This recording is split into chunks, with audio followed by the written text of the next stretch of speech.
Big boss എന്ന reality show അല്ലെങ്കിൽ game show മലയാളികൾക്ക് എന്നും ഇഷ്ടമുള്ള ഒരു ഷോ തന്നെയാണ്. നമ്മുടെ ലാലേട്ടനെ പോലും വിമർശനത്തിന് ഇടയാക്കിയ ഒരു ഷോയെ കൂടിയാണ് ബിഗ് ബോസ് ഷോ എന്ന് പറയുന്നത്. അതിൽ കൂടി ഒരുപാട് ആ ഷോയിൽ പങ്കെടുത്തത് കൂടി ഒരുപാട് പേരുടെ ജീവിതങ്ങൾ ഉയർച്ചയിലേക്ക് മാറിയിട്ടുണ്ട്. അതുപോലെ തന്നെ താഴ്ചയിലേക്കും വന്നിട്ടുണ്ട്. അപ്പോൾ ഇപ്പോൾ പുതിയതായിട്ട് ബിഗ് ബോസ് ഷോ ആരംഭിക്കാനായിട്ടൊക്കെ ആയിട്ട് പോവുകയാണ്. അപ്പോൾ കഴിഞ്ഞ തവണ വിന്നറായിരുന്ന അനുമോളുടെ ഷോയിലെ പ്രകടനം നമ്മൾ കണ്ടതാണ്. ഏറ്റവും അവസാനം എങ്ങനെയാണ് കപ്പ് കൊണ്ട് അനുമോൾ വന്നത് എന്നൊക്കെ നമ്മൾ മനസ്സിലാക്കിയതാണ്.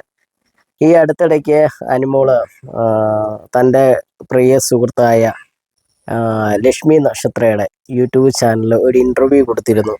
ആ ഇൻ്റർവ്യൂവിൽ അവർ ഈ ഷോയിലേക്ക് പോകാനുണ്ടായ കാരണത്തെക്കുറിച്ചും ആ ഷോയിലുണ്ടായ വിഷമങ്ങളെക്കുറിച്ചൊക്കെ അവർ സംസാരിച്ചിട്ടുണ്ട്. അപ്പോൾ അത് കണ്ടപ്പോൾ നിങ്ങളായിട്ടൊന്ന് ഷെയർ ചെയ്യണമെന്ന് തോന്നി. അതുകൊണ്ട് അവരെന്താണ് പറഞ്ഞിരിക്കുന്നത് നോക്കാം. പിന്നെ അതിനകത്ത് പറഞ്ഞ വേറൊരു സംഗതി എന്താണെന്ന് വെച്ച് കഴിഞ്ഞാൽ, അനുമോൾ ആരോടാണ് ഈ ഷോയ്ക്ക് പോകട്ടെ എന്ന് അനുമതി ചോദിച്ചതെന്നും അദ്ദേഹം എന്താണ് മറുപടി പറഞ്ഞതെന്നും അത് കേട്ടിട്ടാണ് അനുമോള് ഷോയിലേക്ക് പോയതും അനുമോളുടെ ജീവിതം തന്നെ മാറ്റിമറിച്ച ഒരു ഷോയായി ബിഗ് ബോസ് ഷോ മാറിയതും. ലക്ഷ്മി നക്ഷത്രയുടെ യൂട്യൂബ് ചാനലിലാണ് അനുമോള് ഈ കാര്യങ്ങളൊക്കെ തുറന്നു പറഞ്ഞത്. അനുമോള് പറഞ്ഞത്, ബിഗ് ബോസ് വിജയത്തിന് ശേഷം ഒരു കാർ കിട്ടി. ആദ്യം വാങ്ങിയ കാർ കിയ ആണ്. അതിനു മുമ്പ് ഒരു ആൾട്ടോയാണ് ഉണ്ടായിരുന്നത്. അതിപ്പോൾ വീട്ടിലുണ്ട്, വിറ്റിട്ടില്ല. മുമ്പ് ഒരു വീട് വെച്ചിരുന്നു, അതും എൻ്റെ സഹോദരിക്ക് വേണ്ടി. ഞങ്ങൾ എല്ലാവരും ചേർന്ന് വെച്ചു കൊടുത്ത വീടാണ്. അതിൻ്റെ ലോണാണ്. 30 ലക്ഷത്തെക്കുറിച്ച് ഞാൻ പലപ്പോഴായി പറഞ്ഞിട്ടുള്ളത്. ബിഗ് ബോസ് ഷോയിൽ പോയി സമ്പാദിച്ച പണം കൊണ്ട് ഞാൻ സിറ്റിയിൽ തന്നെ ഒരു 25 സെന്റ് സ്ഥലം വാങ്ങി. പണ്ട് മുതൽ സിറ്റിയിൽ സ്ഥലം വാങ്ങണം, അവിടെ ഒരു വീട് വെക്കണം എന്നൊക്കെ ആഗ്രഹമുണ്ടായിരുന്നു. സിറ്റിയിൽ സ്ഥലം മേടിക്കുന്നത് ഒരു അസറ്റാണല്ലോ. നല്ലൊരു തുക അതിനായി ചെലവായി. പിന്നെ കുറച്ച് സ്വർണം വാങ്ങി. എല്ലാം ബാങ്കിലോടാണ്. എല്ലാവർക്കും അറിയാമായിരിക്കും. 1 രൂപ പോലും കളയാത്ത ആളാണ് ഞാൻ. ബിഗ് ബോസ് ഷോ കാണാതെയാണ് ഞാൻ പങ്കെടുക്കാൻ പോയത്. അവിടെ ചെന്നപ്പോൾ എൻ്റെ ഐഡിയ വേവില്ലെന്ന് എനിക്ക് മനസ്സിലായി. ഇപ്പോൾ സംസാരിക്കാനും ആളുകളെ മനസ്സിലാക്കാനും സിറ്റുവേഷൻ ഹാൻഡിൽ ചെയ്യാനും ജീവിക്കാനും ഞാൻ പഠിച്ചു. ജ്യോത്സ്യത്തിൽ ഭയങ്കര വിശ്വാസമുള്ള ആളാണ് ഞാൻ. അതുകൊണ്ട് തന്നെ ഷോയിൽ പങ്കെടുക്കാൻ പോകുന്നതിന് മുമ്പ് എനിക്ക് വിശ്വാസമുള്ള ഒരു ജ്യോത്സ്യനെ സമീപിച്ചിരുന്നു. ഒന്നും നോക്കണ്ട, പൊക്കോളൂ, കപ്പും കൊണ്ട് വരുമെന്നാണ് ഈ ജ്യോത്സ്യൻ അനുമോളോട് പറഞ്ഞത്. നിങ്ങൾക്ക് ജ്യോത്സ്യത്തിലൊക്കെ വിശ്വാസമുണ്ടോ?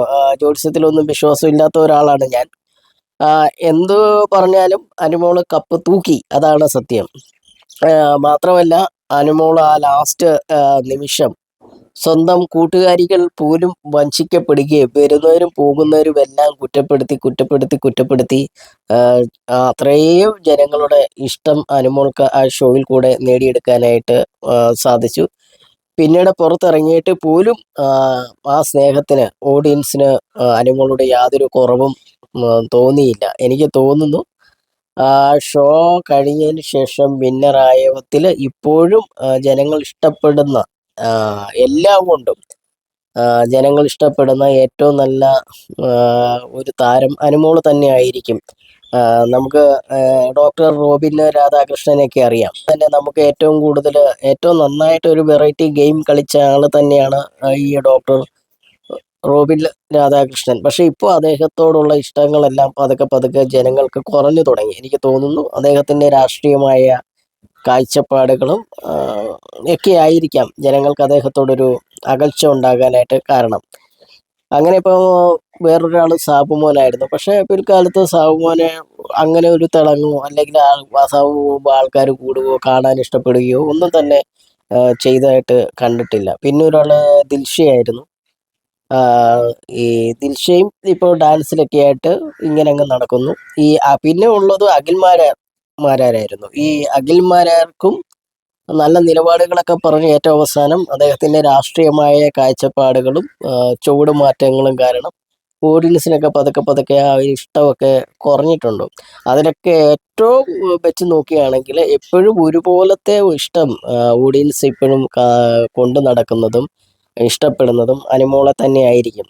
അപ്പോൾ ഈ ഷോയിൽ വിന്നറാകുക മാത്രമല്ല, ആ ഇഷ്ടം അവസാനം വരെ അല്ലെങ്കിൽ ജീവിക്കുന്നിടത്തോളം കാലം നിലനിർത്തുക എന്ന് പറയുന്നത് വലിയ ഒരു പാട് തന്നെയാണ്. അപ്പോൾ അതിൽ അനുമോൾ ഏതായാലും വിജയിച്ചിരിക്കുന്നു. പുതിയ ഷോസ് തുടങ്ങിയാണ്. ഈ തവണ ആരായിരിക്കും കപ്പടിക്കുക നമുക്ക് അറിഞ്ഞുകൂടാം.